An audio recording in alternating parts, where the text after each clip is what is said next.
is up? We are making it to part 3 of learning the unclean spirits. Unclean spirits.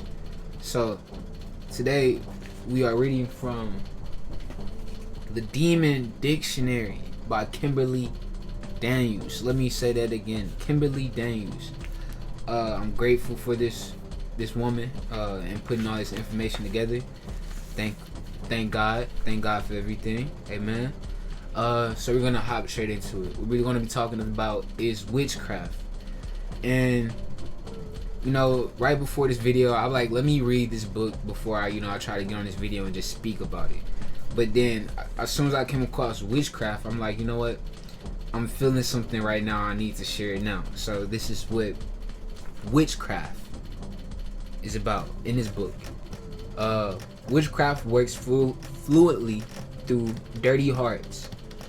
The 6th chapter of Proverbs lists 7 things God hates. One of them is a heart that manufactures wickedness. David prayed that God will give him a clean heart and renew him a right spirit.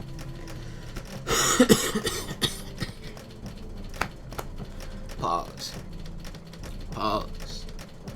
We need to really think about that.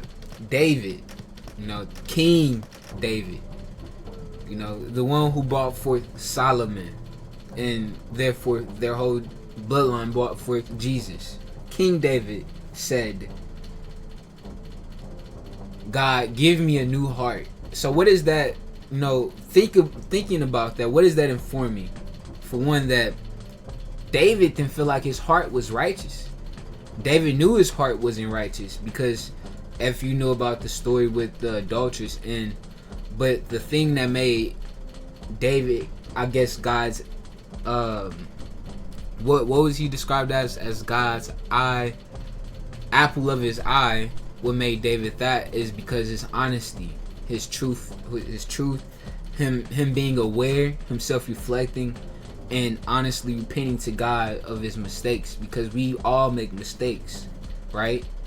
And so unfortunately his was probably a bit more, is bigger, because he's in a big position than most people. He's a king and he has to carry himself as such. And if you fall off, of course people are going to judge you, and then they're going to well, look at the kingdom, look at the king. They're like, they automatically think of the higher ups and the leaders that's leading us. So I'm taking a lot of that from witchcraft, because what's happening today is basically we're self-destructive. We're programmed to be self-destructive, to have ourselves in a loop. We don't really know why, but it's a game. It's a sick game, and I feel like it's for people to stand up. And because I don't know, when you start saying like people playing with your lives is a game, it's crazy, it's nonsense. You start to get looked at as like, what is we got bills to pay, we got money, we got mouths to feed. I don't care about any of that. But in truth, reality, you can have a life that's fruitful without the work of self-destruction. You're still working, right? But it's with love, and it's with patience and kindness and understanding. Instead of today's society, it's more of like we're programmed to have hate towards each other because of what we didn't receive, it's not really nobody's fault. I guess it's really just learning and understanding who we are as people, because as a black person, I might say, yeah, it's God. I don't, I'm put race into it, because it really sometimes, I ain't gonna say it boils down to race, but it's a big perception over life in general. It's like through your race, it's your perception.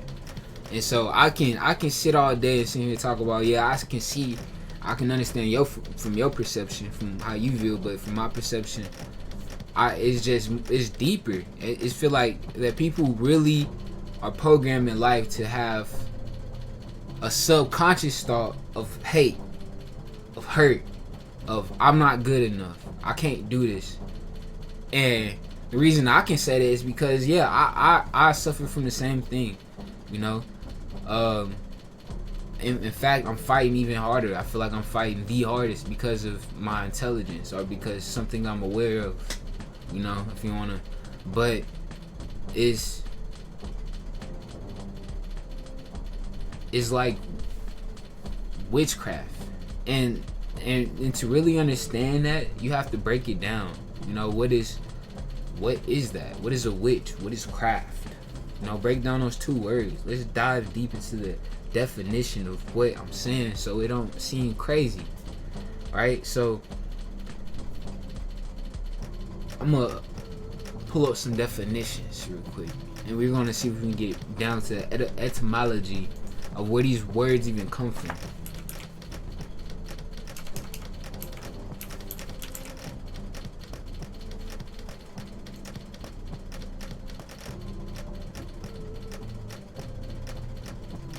So a simple base Google definition is the practice of magic, especially for evil purposes, or the use of spells. You know, usually like sorcery, black magic, black arts, the occultism, wizardry.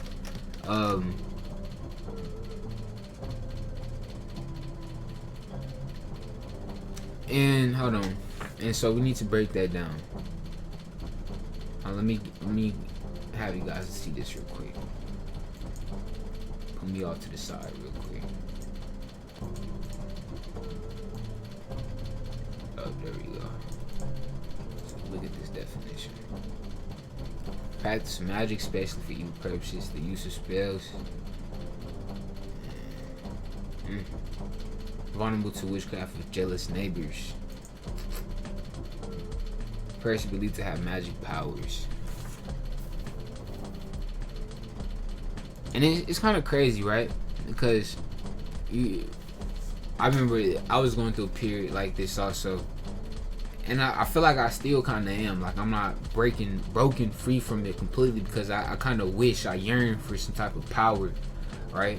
And this is why I kind of gravitated towards Christianity, truthfully speaking, is because it had like power in it. It's like, well, if I believe this, then I can be closer, and I can understand, I can feel, I can love. But it's not really used for power, because for one, I didn't understand power. I still really barely understand what power truly is, because you have so much responsibility. But I just saw this video the other day on TikTok that really kind of collides with this topic about using God as a tool. Like many people, including myself, try to use God as a tool. You know, like, oh, this is it. This is what's gonna help me. God, I'm gonna go to Him, and it makes sense, right? It's common sense. Go to God, and He's gonna help you with your problems. It's common sense. But when it comes into the tool part, it's like we know that God is there. He's always gonna, but we're ungrateful of it. We really don't. And it's kind of hard, because how can you measure your gratefulness? You know, you just, is it how much thought you give it something? Is it how much feelings you have towards it? How much patience you have with it? You know, what is it true? What is gratefulness? So before we break, what is gratefulness? Let's break that down. Having gratitude.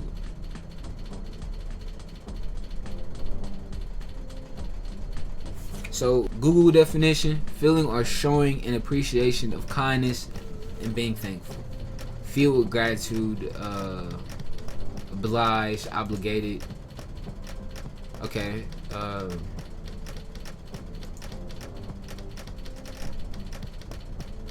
A strong feeling of appreciation.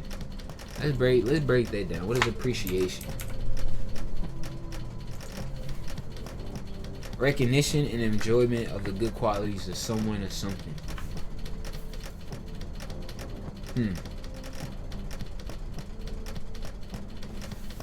And see, saying that appreciation,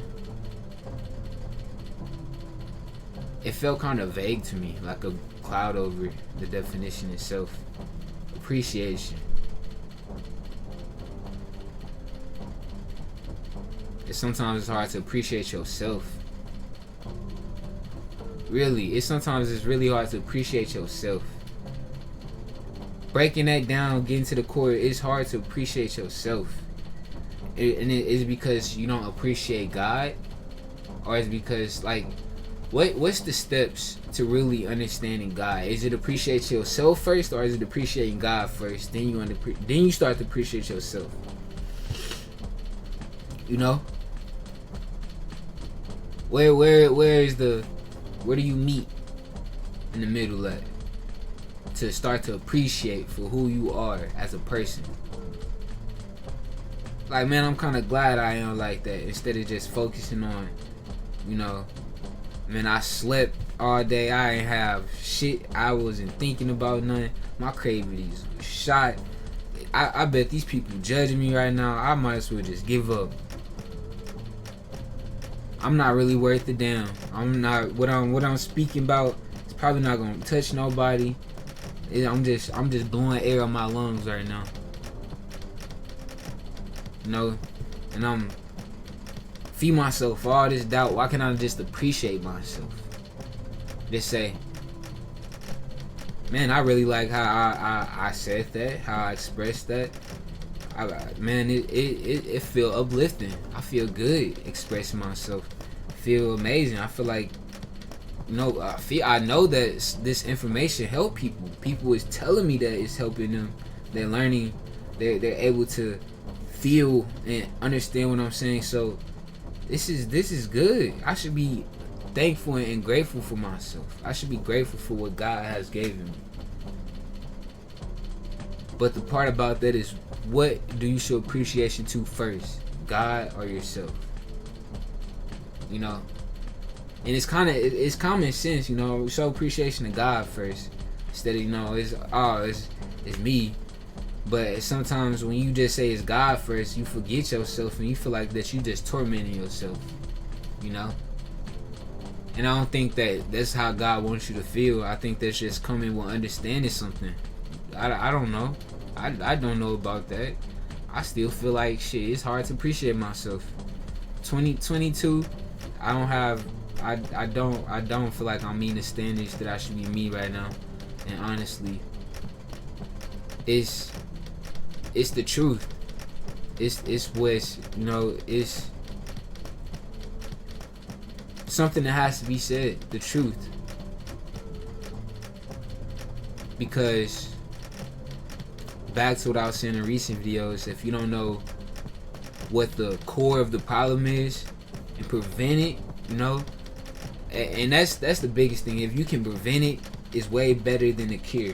If you can prevent something, it's way better than the cure, right? And so I'm kind of glad that I'm sheltered and hermit, because I am trying to prevent problems happening in my life.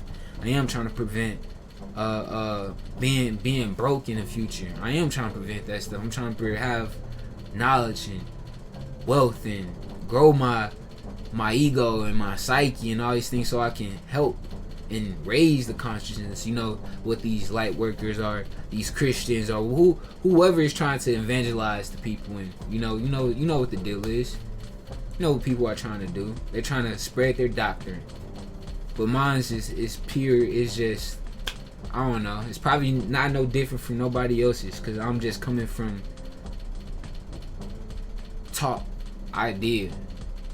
And only time will show who has the best doctrine, how did they do it, who conquered it, what was the feelings behind it, you know, all that good stuff, all the details. But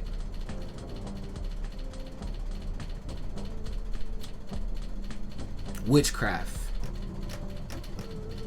you know, since I already didn't ran off on a little rant, this is gonna be about witchcraft, you know. And also, how about David feel like his heart was unrighteous and he had to confess that. God, please give me a new spirit. Yeah, you have to confess it. And that's the realest thing you can do, is confess it and make a change about it. You know, you like, you know, it is a step after confession. You have to make a change about it too. You have to confess, and you have to believe that you were wrong and you have to change, you know. So you have to listen to the other party and understand where your faults were made. Well,